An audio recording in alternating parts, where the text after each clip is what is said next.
de uno de los imputados que le va a hacer algunas preguntas con motivo de este juicio. Sí, buenos días, señor embajador. Dos breves preguntas. ¿Recuerda usted haber tenido algún tipo de militancia política durante la década del 70 en la República Argentina? Le reitero la pregunta porque estoy escuchando muy mal. La pregunta, si ustedes me escuchan bien, es si yo he tenido implicancia política en la década de los 70, ¿es correcto? Correcto, sí, militancia. Sí, habló de militancia política, sí. Militancia, sí, efectivamente. Yo fui militante del PJ y fui inclusive miembro de la organización Montoneros. ¿Sabe usted, señor embajador, si la organización Montoneros tenía alguna relación con el Partido Comunista Revolucionario? No que yo lo sepa. En esa etapa le aclaro que yo, por disidencias muy profundas con la organización, yo no creía en la política que se había adoptado ya desde el año 75 y me aparté de la organización en el año 76 en total disidencia con una política que me pareció que no respondía a los intereses legítimos del pueblo argentino. Yo creía que sí había que resistir en el concepto tradicional de la resistencia peronista. Se pergeñó una estrategia de tipo revolucionaria, armada, con la que yo no compartí, y por eso me aparté de la organización. Lo que, haciendo referencia a su pregunta, un dato muy instalado en los que éramos muy jóvenes en ese momento, era una actitud muy fuerte del rechazo a los dos imperialismos, a lo que eran dos imperialismos entre comillas, pero en ese momento lo entendíamos como la Unión Soviética y los Estados Unidos en ese momento. Y respecto del PCR, como dato histórico, efectivamente el Partido Comunista Revolucionario, eso sí lo conozco como dato histórico, hubo integrantes del Partido Comunista que se apartaron del Partido Comunista y constituyeron el Partido Comunista Revolucionario, y muchos de ellos, o algunos de ellos, pasaron a la lucha armada. Una última pregunta. ¿Conoció usted a un doctor Roberto Liski durante los años de militancia? Le tengo que pedir que me lo repita porque realmente estoy escuchando muy mal. Durante sus años de militancia, ¿conoció usted a un doctor Roberto Liski? Roberto Lifshitz. Liski. Discúlpeme, Lisi. L-I-S-I. No, a ver si por este micrófono me escucha mejor. Norberto Liski. A ver. Lifshitz. La verdad, al menos no por ese nombre. O sea, en esos años muchos militantes usaban nombres supuestos, pero no por ese nombre. Gracias. No más preguntas, señor embajador. Doctora Pereira. Sí, gracias, señor presidente. Embajador, una pregunta. Usted cuando dice que deja de militar o sale en el año 76, ¿usted continúa viviendo en la Argentina o se va del país? No, yo me quedo en el país. Se diría escondido, no haciendo una vida normal, pero me quedo en el país. Entre las actividades que usted realizaba hasta el año 76, ¿era dentro de lo que era Montoneros o dentro del Partido Justicialista?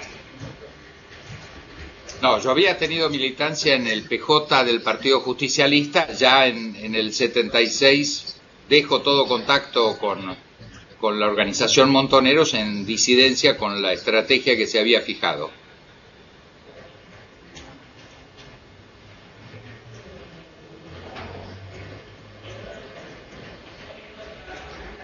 Dentro de la organización Montoneros, ¿usted tenía algún cargo específico? Disculpe, me estoy escuchando muy mal, le tengo que pedir que me disculpe. ¿Tenía algún cargo específico dentro de la organización Montoneros? Estamos con muchísimo ruido en la línea. A ver, realmente intento... insista, la por pregunta favor. de la doctora, señor embajador, es si usted dentro de la organización Montoneros tenía algún cargo específico. No, yo ya había abandonado la organización, así que por supuesto no tenía ningún cargo específico.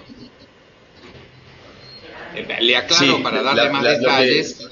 Sí, me disculpa, para completar la información, yo había sido miembro del Partido Peronista Auténtico y era el apoderado de la provincia de Buenos Aires del Partido Peronista Auténtico, que era una rama legal. Yo estaba convencido que esa era la participación que tenía que tener, y se está organizando el partido para la presentación en las elecciones de octubre de 1976. Sí, la pregunta de la letrada tiene que ver con el momento en que usted militó en Montoneros, y en ese lapso usted tuvo algún cargo específico. Nos explicó que en el 76 dejó por una disidencia con la estrategia que se planteaba, pero lo que le interesaba saber a la letrada es si en el tiempo que usted militó, previo al 76, a dejar Montoneros, usted tuvo algún cargo específico. Esa es la pregunta. No, mi cargo específico había sido participar y ser apoderado de la provincia de Buenos Aires, del Partido Peronista Auténtico, que, como es bien sabido, era una rama legal de superficie, organizando un partido político regular en el marco de la ley. Bien, ¿alguno tiene alguna pregunta más? Sí, señor embajador, ahora le va a formular alguna pregunta o algunas preguntas la Fiscalía.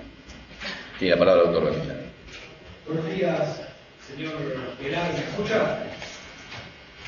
Sí, muy mal, pero lo escucho. Va a ser difícil. A ver si este micrófono funciona mejor.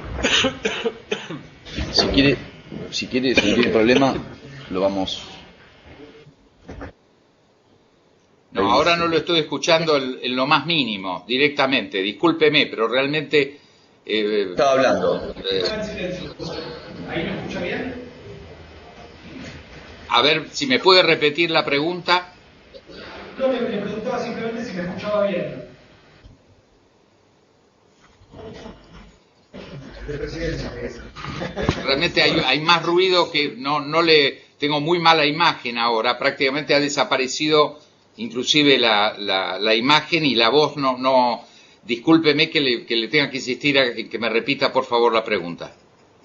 Espera, vamos a una cosa, porque aparte yo lo digo.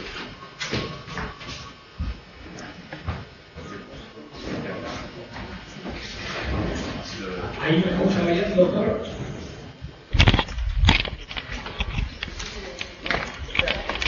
Le aclaro que realmente acá, bueno, está el cónsul. A ver. ¿Ahí me escucha? A ver ahora, a ver si... ¿Sí me escucha bien ahí? Ahora sí. Bueno, buenos días, doctor. Le quería preguntar si usted en la década del 70, en el marco de su actividad profesional, había abierto o tenía en algún momento un estudio jurídico en la localidad de San Justo. Sí, efectivamente, para más precisión puede estar equivocado en algún detalle, en la calle Mendoza 20, que era el estudio del doctor Alberto Mayansky, un estudio laboral. Alberto Mayansky era un laboralista importante y había sido senador, y era en el 75 senador provincial del Partido Justicialista. Bien. Además de tener actividad profesional en la localidad de San Justo, ¿usted desarrollaba como fruto, como consecuencia de su militancia política, actividad también en esa localidad o en localidades aledañas a San Justo? No, en ese momento mi actividad era, por un lado, el ejercicio de la profesión como abogado laboralista,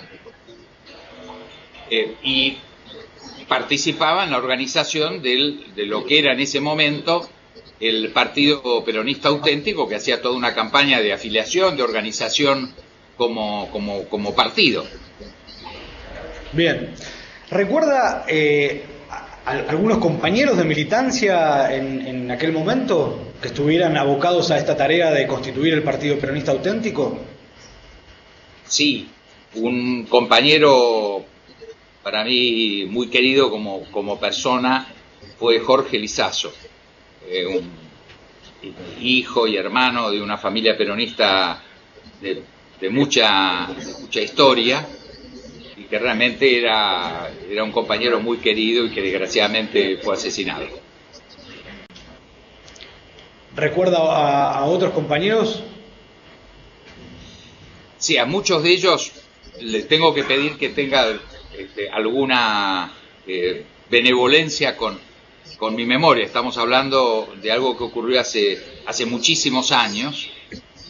En esa época muchos de los que eran mis compañeros de militancia alteraban sus nombres. No era mi caso, porque yo era el doctor Diego Ramiro Velar, o sea, era apoderado de un partido político, tenía un rol ya en ese momento conocido dentro de la militancia, entonces no alteraba mi nombre, y por lo tanto sí, por ejemplo, le puedo dar el nombre de alguien con que además tuvimos gran amistad, fuimos socios, yo en el estudio en San Justo y él en Morón, que era Eduardo Pesi, un abogado también laboralista, que el 24 de marzo fue secuestrado y está hasta el día de hoy desaparecido. Bien. Si yo le nombrara a algunas personas, ¿usted podría decirme por sí o por no si las recuerda y si eventualmente las recuerda, contarnos lo que recuerda de esas personas? Por supuesto. ¿Sí? Ricardo Chidichimo o Chidichimo, ¿le suena? Sí, Ricardo Chidichimo fue compañero mío, muy joven, éramos los dos muy jóvenes, él vivía, no recuerdo exactamente el lugar, pero vivía, creo, en la zona de San Justo, y por información posterior que tuve también, desgraciadamente, fue secuestrado y está desaparecido. ¿Recuerda a la esposa de esta persona? Sí, la recuerdo, no recuerdo en este momento su nombre, pero sí la recuerdo. Bien. ¿Ella también tenía actividad política con usted? Que yo supiera, ella era compañera de Ricardo y yo no la recuerdo como una militante. Bien. Esto por supuesto le pido que lo tome como relativo, ¿no? Estas son las imágenes que tengo en mi memoria. Desde luego, lo que usted recuerde. ¿El nombre Jorge Conjet o Conjet le suena? Sí, Jorge fue también alguien muy querido por mí, que era militante, era un dirigente gremial de municipales de San Justo, de La Matanza. A mi juicio una excelente persona, recuerdo a su mujer, recuerdo a sus hijas, porque tenía 2 hijas, Recuerdo que cuando yo pasé a la clandestinidad bajo la amenaza de la triple A en octubre de 1975, doctor Mayansky inmediatamente fue al exilio a Venezuela. En ese momento yo tuve que pasar, porque sentí muy claramente que esa amenaza llevaba a un acto de, bueno, como creo que todos los que están ahí recuerdan, hubo 1.500 asesinatos individuales de la AAA. Yo recibí una nota de que en 48 horas debía desaparecer del país si no iba a ser asesinado, hacia que salí de los lugares conocidos, pasé a la clandestinidad. Recuerdo que a Jorge personalmente lo fui a ver a su casa. Lo sabía, él era obviamente alguien también que vivía legalmente, iba a trabajar todos los días a la municipalidad, y yo tenía la muy fuerte percepción de que venía un golpe, como mucha gente sabía, pero que no iba a ser un golpe como los otros golpes. Y le dije, mirá, tenés que también salir de los lugares conocidos. Yo creo que esto va a ser un hecho muy, muy trágico. Lo sentía porque de alguna forma esta percepción después se hizo cierta, pero creo que mucha gente la tenía, que la AAA era un ensayo de lo que después se transformaría en una política de Estado, de asesinatos y búsqueda de los militantes. Y recuerdo mucho lo que me dijo Jorge. Me dijo, mirá, Diego, yo ya estuve preso en otros golpes, seguramente me van a venir a buscar, me maltratarán, me meterán preso, pero bueno, el gremio va a mantener seguramente va a ayudar al menos a mantener a mi mujer y a mis hijas, así que yo no tengo otra posibilidad más que quedarme en mi casa. Lo recuerdo con mucho dolor y por supuesto con mucho cariño. Bien. ¿Le suena el apodo Chicho o el nombre Gustavo Lafleur? Chicho o Gustavo Lafleur. Realmente no lo recuerdo, no le quiero decir una cosa por otra. Bien. ¿José Reinaldo Rizzo le suena? No, puedo haberlo conocido por un apodo y no por ese nombre. Bien. ¿El nombre de Estela Gariboto le suena? ¿De? Estela Gariboto. No, pero le aclaro que pueden ser gente que haya conocido y que no las haya conocido por usted me está nombrando nombres legales, supongo, los nombres verdaderos. Sí. Sí. No la recuerdo así, lo que no implica. Sí. No, está bien, si no los ha conocido eventualmente por el nombre por eso, real.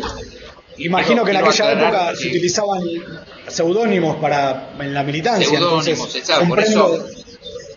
Por eso no lo recuerdo como nombre, lo que significa que puede haberla conocido o puede haber conocido a la otra persona que usted me hizo referencia. Desde luego. Doctor, ¿usted recuerda algún episodio previo al golpe o poco tiempo después del golpe, pero creo que fue previo este episodio, algún episodio en el que allanaran una unidad básica en la que usted tenía participación política en esa zona? Mire, en esa época, desgraciadamente, los episodios se sucedían en una espiral de violencia. Yo en ese momento tenía 25 años, hoy tengo 69. Me considero un superviviente y un hombre ligado a la política en los 70, en los 80, en los 90 y en los últimos 20 años. Por lo tanto, yo le diría que tengo como la memoria física y toda la angustia de haber estado rodeado de episodios de violencia muy irracional, de sentir la agresión y sentir algo en lo que yo profundamente no creía, que era la espiralización de esa violencia. Sentí físicamente, en los meses previos al golpe, especialmente del mes de octubre del 75, en donde yo paso a la clandestinidad, yo tenía un hijo muy pequeño, en ese momento tenía 1 año, no podía vivir con mi mujer y con un periodo que por supuesto ustedes que están tan vinculados a esta causa tienen muchos datos para entender el profundo dolor, incertidumbre que esa situación producía, y que de muchos de estos hechos los pude rearmar y entender a lo largo de los años. Bien. No tengo más preguntas. Doctor, le agradezco mucho su testimonio. No, al contrario, y siento las limitaciones de mi memoria. ¿Alguna pregunta? No. Si no hay más preguntas. Bueno, señor embajador, le agradecemos su testimonio, el cual culminó porque no hay más preguntas. Así que también hago extensivo el agradecimiento en nombre mío del tribunal al licenciado Obregón, que permitió a través del consulado argentino en Shanghái materializar este acto. Así que bueno, ya terminó su testimonio. Muchas gracias y también, como repito, gracias al señor Obregón. Yo quedo, por supuesto, a disposición de ustedes en lo que pueda serles útil. Muy bien, muchas gracias. Gracias a ustedes.